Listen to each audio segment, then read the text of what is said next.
This November, I finally created my first ever full game for the 2025 Game Off Game Jam. Welcome to Monkey Pill Studios, and this is how I created my game, Last Orders. This game jam is a month-long competition hosted by Lee Riley in the month of November. I unfortunately didn't join till about halfway through, so I had some serious work to do to catch up in time. The theme for this year was Waves, which immediately took my interest seeing as it was so open to interpretation. I had many initial ideas such as a windsurfing game where you have to upgrade your board and character to go further each wave, as well as a mystery game where you work at a radio station and must tune into different frequencies to solve a murder. Despite these games both having lots of potential, I decided to go with my final idea, a tower defense-esque game where you play as a barman who must defend his bar against waves of drunkards by lobbing beers at them. I felt like this game could have a good gameplay loop while still being achievable in the time frame I had. What did I need for this game to work? I broke it down into 5 components: the barman, the drunkards, the beer taps, the glasses cabinet, and most importantly, the beer. So, I got to work on drawing the hero of our story, the barman, who may look a little familiar, as well as a simple tile map for the pub. Now, I needed to give him his home, so I hopped into Godot, created a tile map, drew out the bar, and placed our man in. The only problem was that he seemed to have forgotten how to walk, so I got to work on that, giving him movement as well as a little spring in his step with the animation player. The next issue to address was that the bar was looking very dry, but that was quickly amended by drawing up some beer in a sprite and adding it into the game, with the ability to throw and click to wherever the cursor is. Now, what is the supply without the demand? For this, I altered the barman's sprite to produce a delightful mix of drunkards to populate the bar. I added them into the game and made them spawn at random points around the edge and walk towards the bar for their next pint. Once the player throws a pint at them, then they'll settle down and go off to enjoy their drink. However, if they were to hang around the bar for too long, they would naturally start to ransack the bar for all the beer they could take. So I had to make some way to display this beer supply, which would act as the health for the bar. I decided to go with a tanker of beer behind the counter, which will display to the player how much health they have left.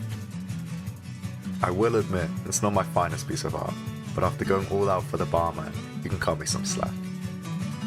I drew up and implemented both the glasses cabinet, where you'll retrieve empty glasses from, as well as a beer tap where you'll place the empty glasses to fill them up.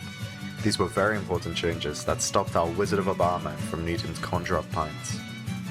While I was working on it, I added pint pouring animations and button prompts that appeared when next to an object to show how to interact with it. However, it was at this stage that I made a fatal choice that you will see came back to bite me later on. Alright, now for a confession. Most of the work up to this point had been done in about 2 to 3 days over a weekend, which left me feeling very confident that I'd have this done on time. That was until I forgot all about working on the game until the 30th of November, meaning I had 1 day to finish off the entire game.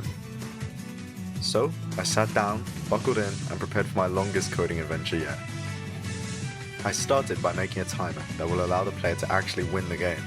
The shift starts at 8 PM with a low rate of drunkard spawning. Each hour that passes increases the rate, until 12 PM when Last Orders is called and the final wave arrives. If the player makes it to 1 PM, then they get to close up and win for the night. With each pint being served, the player gets paid in coins that up to this point were useless, so I wanted to give them purpose. I did this by creating a cash register at the counter, which the player could interact with to buy upgrades, like coffee for faster movement speeds, or the ability to dual-wield pints in each hand. The end was finally in sight. All I had to do now was create a main menu with a short tutorial screen to tell you what to do. And there it was. I was done with my first ever full game. I submitted my game on itch.io with an entire hour left. Not even close. Now, how did I feel about this? Firstly, I'm super proud that I was able to see a game to completion, and I definitely recommend completing a smaller game to anyone looking to get into game dev.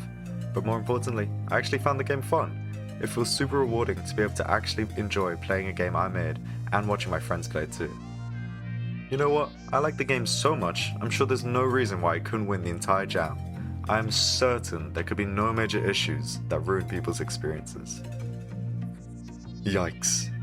Yeah, it turned out that me overly playing the game with the weird controls I chose made me, and only me, good at the game. The unintuitive decision to make spacebar the interaction with the glass cabinet and E the interaction with the beer tap led to a lot of players getting confused and overwhelmed. So, I need to playtest my games. I'll keep that in mind next time and maybe leave a bit longer than one day to finish my game. But overall, I'm very happy with my game and was able to score 219th in the general category, which I'm pretty happy with. There were so many great games submitted this year and I'm honoured to compete with all these incredible developers.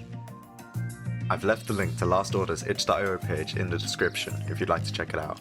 Please leave any feedback on the game or this video in the comments below, especially if you also completed this game, because I'd love to know how you found it.